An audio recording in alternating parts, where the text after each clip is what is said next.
आप देख रहे हैं BA न्यूज, खबर हमारी फैसला आपका। इस वक्त की बड़ी खबर। लखनऊ अखंड आर्यावर्त आर्य त्रिदंडी महासभा के द्वितीय स्थापना दिवस एवं राष्ट्रीय अधिवेशन का आयोजन राय उमानाथ बलि प्रेक्षागृह कैसरबाग में संपन्न हुआ। इस मौके पर वक्ताओं ने सनातन समाज को जातिवाद, भाषावाद और क्षेत्रवाद के नाम पर बांटने वाली ताकतों से सावधान रहने का आह्वान किया। कार्यक्रम की शुरुआत सद्गुरु कबीर साहिब वेदांत गुरुकुलम के बच्चों द्वारा मंत्रोच्चारण व गणेश वंदना के साथ हुई। राष्ट्रीय अध्यक्ष ऋषि त्रिवेदी सहित साधु संतों और पदाधिकारियों ने दीप प्रज्वलित कर अधिवेशन का शुभारंभ किया। अधिवेशन में धर्मांतरण के बढ़ते मामलों और सामाजिक विभाजन की चुनौतियों पर चर्चा की गई। संगठन ने घोषणा की कि सनातनी समाज को जागरूक करने और उनकी समस्याओं के समाधान हेतु आगामी गणेश चतुर्थी पर पहला सनातन शक्ति केंद्र स्थापित किया जाएगा। राष्ट्रीय अध्यक्ष ऋषि त्रिवेदी ने कहा कि संगठन वीर सावरकर और त्रिदंडी महाराज के संदेश जात पात की करो विदाई, हिंदू भाई भाई को आगे बढ़ाते हुए समाज को एकजुट करने के लिए विभिन्न कार्यक्रम आयोजित करेगा। इस अवसर पर संयोजक पंकज तिवारी ने कहा कि आर्थिक रूप से कमजोर सनातनियों को धर्मांतरण का सबसे अधिक शिकार बनाया जाता है, इसलिए उन्हें मजबूत करना समय की आवश्यकता है। अधिवेशन में राष्ट्रीय प्रभारी गौरव वर्मा, प्रदेश अध्यक्ष चंद्रमौली शुक्ला, कोषाध्यक्ष संजय श्रीवास्तव, प्रवक्ता बाबा महादेव व महिला प्रभारी अनीता तिवारी सहित अनेक पदाधिकारी उपस्थित रहे।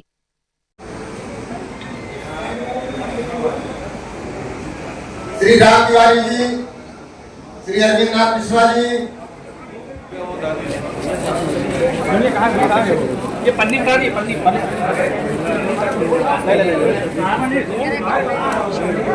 आप लोगों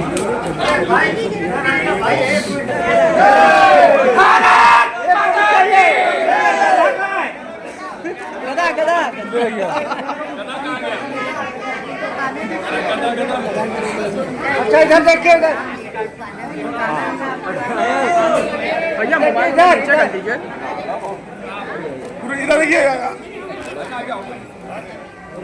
बहुत बढ़िया, ये चला ये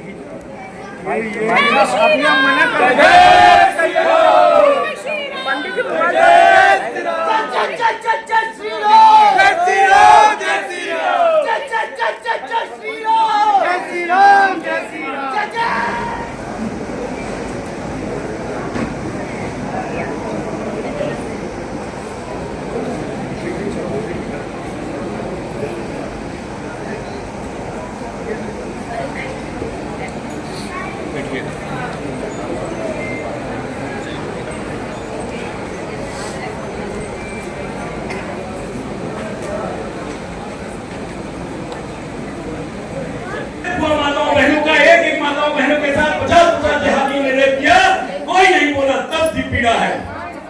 वैसे कोई छींक ले तो तुरंत फतवा हो जाता है, लेकिन बांग्लादेश और हिंदुओं के केरल हो चाहे कश्मीर हो। और एक बात और, इस भुलेखे में मत रहना। ये भुलेखा जो है, अभी धारा 370 हटाया गया। क्या हटा जी? मैंने वहां पर सादा पीठ के हमारे शंकराचार्य उन्होंने बहुत ही भयानक तस्वीर कहा है, कहा बेवकूफ बनाया जा रहा है हिंदुओं को। धारा 30 के अंदर जो मेन मुद्दा है वो वही है। आज तक कोई व्यक्ति बाहर का वहां जमीन नहीं ले पाया, जो ब्राह्मण या हिंदू विस्थापित हुए वहां जाकर बच नहीं पाए। एनआरसी हमने लागू किया, हिंदू पाकिस्तान से आए, उनका आधार नहीं कार्ड बन पाया। आज बांग्लादेशी और रोहिंग्या जो कौमी है, जो मानव खो रहे हैं, जो मानव स्थापना दिवस है, इस पे आप आए, क्या कुछ कहना चाहेंगे इसके लिए?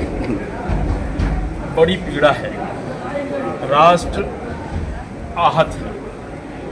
जिन पर विश्वास करके एक बार, दो बार, तीसरी बार भारत की हिंदू की आस्था ने अपना जीवन देखा, और उनसे हमें मिल क्या रहा है? केवल आश्वासन, केवल आश्वासन, केवल आश्वासन। अगर ऋषि त्रिवेदी को जेल में बंद किया जाता है हिंदुत्व का नाद करने के लिए, हिंदुत्व की बात उठाने के लिए, तो मुझे तो ऐसा लगता है कि गांधी जी को जैसे भय था भगत सिंह से, चंद्रशेखर आजाद से, वैसे ही इस सरकार को भी भय लग रहा है इस छोटे से बालक से। लेकिन ये भारत की युवा शक्ति है। जब जब देश आहत हुआ है, तब किसी चरवाहे को चाणक्य ने चंद्रगुप्त बना दिया है। ये भारत की शक्ति है, और पुनः भारत एक बार अंगड़ाई ले रहा है। हम जहां बैठे हुए हैं, यहां पर भी डेमोग्राफी चेंज है, यहां पर भी भाजपा जीत नहीं सकती है। जहां हम बात कर रहे हैं आपको बाइट दे रहे हैं। न लखनऊ मध्य में जीत सकती है, न लखनऊ पश्चिम में जीत सकती है। क्या एक दिन में हो गया? क्यों नहीं जो कानून महाराज जी बता रहे हैं, क्यों नहीं वो कानून लाए जाते हैं? बातें आप कानून के करते हैं, बातें आप करते रहते हैं, और हम लोग सफेद बाल वाले हो गए ये सुनते सुनते कि कभी तो देश चलेगा, कभी तो हमें सत्ता मिलेगी। दो सीट से आपको अनंत सीटें दी गई, आपको पूरा बहुमत दिया गया, और आप हमें बेवकूफ बन गए। ये पीड़ा है, और पीड़ा आह बन के जब निकलती है तो लोहा भस्म हो जाता है। जय भारत। जात-पात बोले कि इन घटनाओं पे कहने को बहुत है, लेकिन इन घटनाओं पर विचार करने आया है अखंड आर्यावर्त आर्य महासभा। आपको सोचना होगा कि आने वाले समय में जब जहादी समाज 50% से ऊपर हो जाएगा, जब धारा 30 खत्म नहीं हुआ, जब जनसंख्या नियंत्रण लागू नहीं हुआ, 1951 धर्म हटा नहीं, जब 1991 में वस्तिका हटा नहीं, जो गौ माता का सम्मान नहीं मिला, हिंदू राष्ट्र के लिए काम नहीं हो रहा है, तो आने वाले समय में हिंदू समाज का क्या होगा, ये सोचना आपका कर्तव्य है।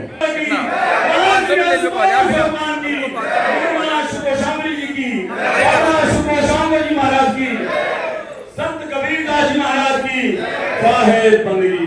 हर हर महादेव। बहुत बहुत धन्यवाद। और इस बीच में लखनऊ महिला मंडल अखंड आर्यावर्त आर्य त्रिदंडी महासभा का सम्मान करते हुए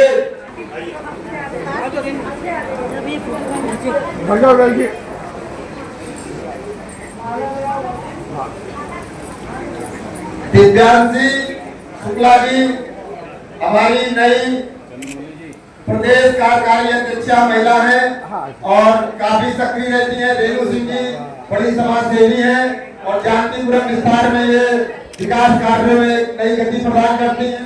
साथ ही साथ समझना होगा, कहते धर्म के मार्ग पर चलते हुए हमको आध्यात्मिक बनना होगा। जब जीवन में अध्यात्म उतरेगा तभी हम धार्मिक होंगे। बिना अध्यात्म जीवन में उतारे हमारे जीवन में अध्यात्म नहीं होगा। तो धर्म और अध्यात्म को जोड़कर चलना है। जब धर्म जुड़ा रहेगा अध्यात्म से और अध्यात्म धर्म से। बहुत लोग धार्मिक तो हो गए परंतु आध्यात्मिक नहीं हो पाए। जब आध्यात्मिक हो पाएंगे तभी जीवन में राम उतर पाएंगे, तभी जीवन में कृष्ण उतर पाएंगे, तभी हम माता जानकी के चरित्र को समझ पाएंगे और उनको अपने जीवन में उतार पाएंगे। तो मैया और यहाँ जो भी पुरुषगण उपस्थित हैं, मैं उनसे यही कहना चाहूंगी कि आप इस धर्म के मार्ग पर चलते चलते आध्यात्मिक बनने का प्रयास करिए और आध्यात्म को अपने जीवन में उतारिए। जब तक आध्यात्म जीवन में नहीं उतरेगा न हमें राम समझ आएंगे न हमें कृष्ण समझ आएंगे। इसी अपनी वाणी को प्रणाम देते हुए मैं आपको एक सूचना देना चाहूंगी। क्या कहना चाहेंगे, किन किन जनपदों के पदाधिकारी यहाँ पर उपस्थित हुए हैं और मुख्य उद्देश्य क्या है सर? आज स्थापना दिवस के अवसर पर भारत के विभिन्न प्रदेशों से लोग आए हुए हैं। उसी के साथ उत्तर प्रदेश के काफ़ी जिलों से लोग आए हुए हैं। पीलीभीत से आए, कानपुर है, अयोध्या है, ऐसे सभी जिलों से लगभग लोग आए, हमारे कार्यकर्ता आए हुए हैं। और जिसका मुख्य उद्देश्य है सनातनियों को संगठित करना और जो हमारा लक्ष्य चल रहा है कि सनातन शक्ति केंद्र की स्थापना, उसको लेकर के हम गणेश चतुर्दशी से सनातन शक्ति केंद्र की स्थापना कर रहे हैं, जिसमें सनातन शक्ति केंद्र का मुख्य कार्य होगा कि जो हमारे लोहार हैं, बढ़ई हैं, कहार हैं, कुम्हार हैं, प्लम्बर हैं, कारपेंटर हैं, उनको आर्थिक रूप से उत्थान किया जाए, उनको काम दिया जाए। सनातन शक्ति केंद्र पे एक रजिस्टर होगा जिसमें हमारे जो हिंदू कारपेंटर हैं, जो हिंदू मतलब कामगार हैं, उनको प्रोत्साहित करना, मंदिर से उनको डाटा मिलेगा, जहाँ पर वो काम करेंगे जा करके वहाँ से उनको मिल जाएगा कि हाँ मंदिर चले जाइए, आपको कारपेंटर की ज़रूरत है, आपको प्लम्बर की ज़रूरत है, आपको कर्मकांड करने वाले ब्राह्मणों की ज़रूरत है, वो सब वहाँ से डाटा मिलेगा। ऐसे सनातन शक्ति केंद्र की स्थापना अखंड आर्यावर्त आर्य महासभा कर रहा है। सर, जो आपने प्रतीक चिन्ह दिया है उसमें लक्ष्मण टीला का प्रतीक बनाया गया है, उसका मुख्य उद्देश्य क्या है? ये लक्ष्मण टीला हिंदुओं का है। भगवान रामचंद्र जी अयोध्या विराजमान हो चुके हैं, अब लक्ष्मण जी की बारी है। अब वहाँ पर हमको बहुत जल्द मंदिर बनाना है। जो मंदिर आताताइयों ने तोड़ा उसको पुनः निर्माण कराना है। ये हिंदू महासभा का लक्ष्य है, ये अखंड आर्यावर्त आर्य महासभा का लक्ष्य है। उस पर हम कार्य कर रहे हैं, निरंतर कोर्ट में भी लगे हुए हैं। 1-2 बार मैं उसे संघर्ष को लेकर के जेल भी गया हूँ। ये मेरा संघर्ष निरंतर जारी रहेगा जब तक हम अयोध्या लक्ष्मण टीला को मुक्त नहीं करा लेते।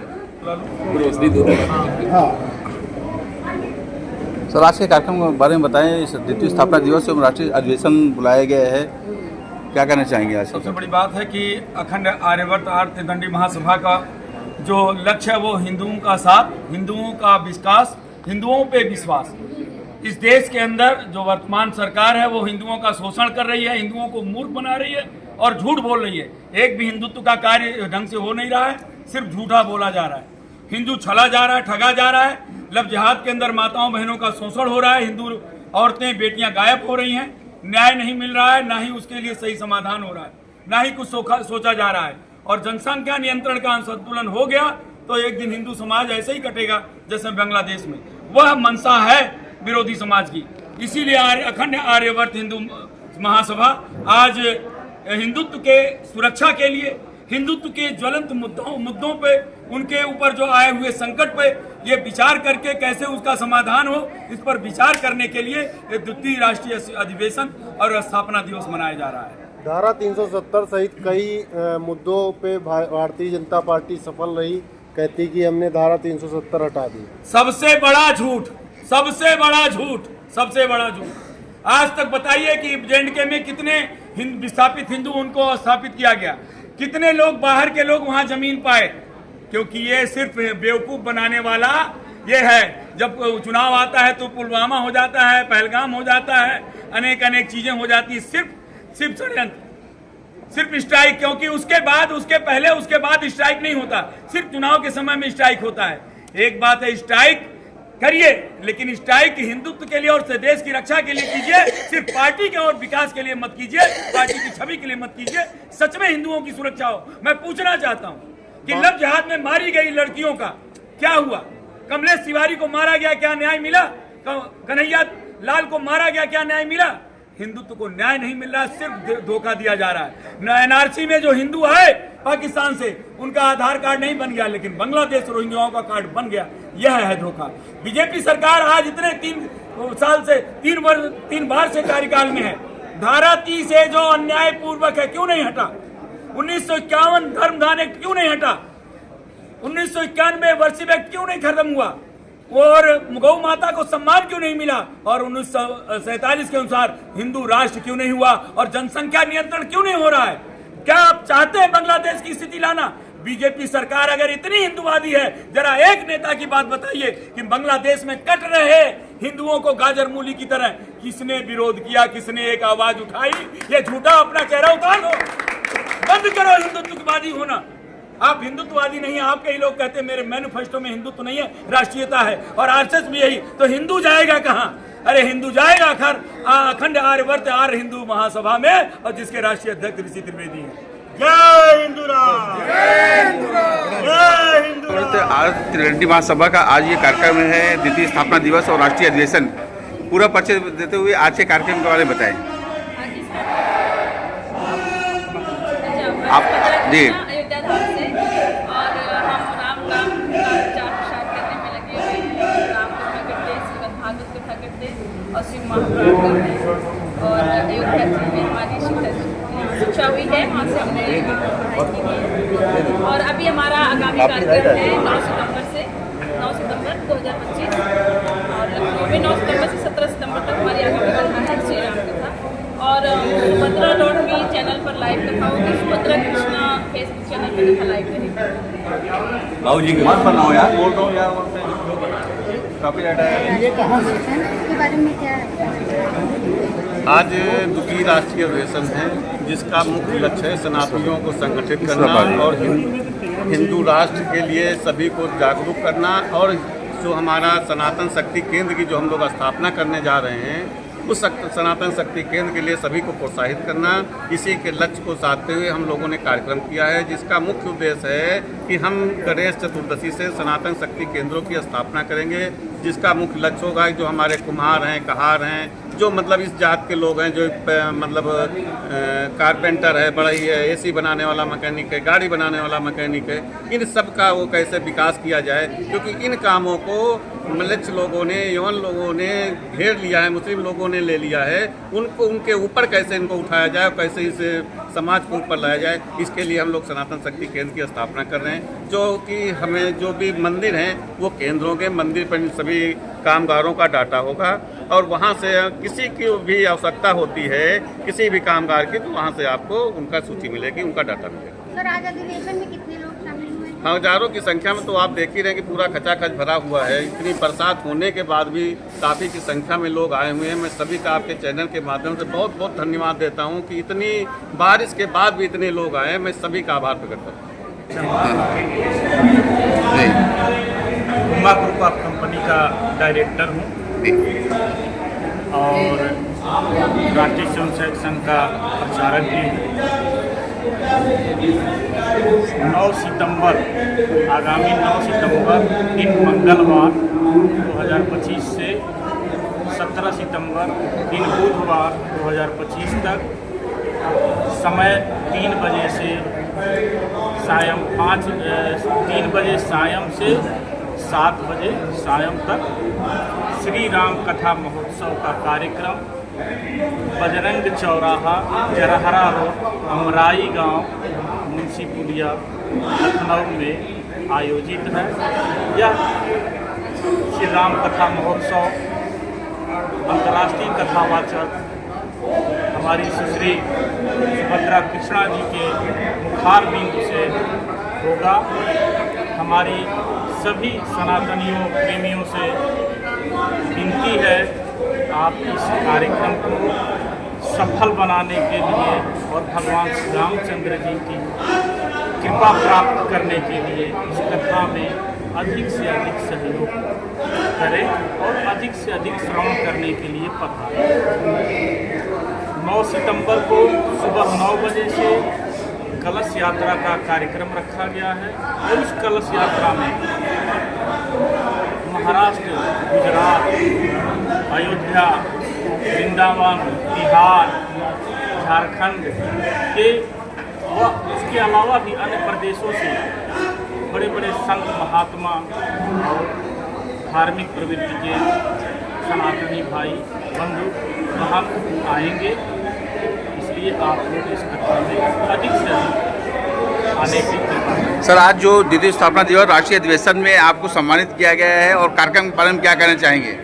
यह कार्यक्रम वास्तव में बहुत ही अद्भुत कार्यक्रम हुआ है और मैं माननीय ऋषि त्रिवेदी जी को बहुत बहुत बधाई और धन्यवाद देना चाहता हूँ कि ऐसा कार्यक्रम लखनऊ में पहली बार हुआ है और वो भी पूरे प्रदेश के स्तर से यह कार्यक्रम इतना सफल आयोजित हुआ, जिसके लिए कि मैं पुनः बार बार ऋषि त्रिवेदी जी को बधाई।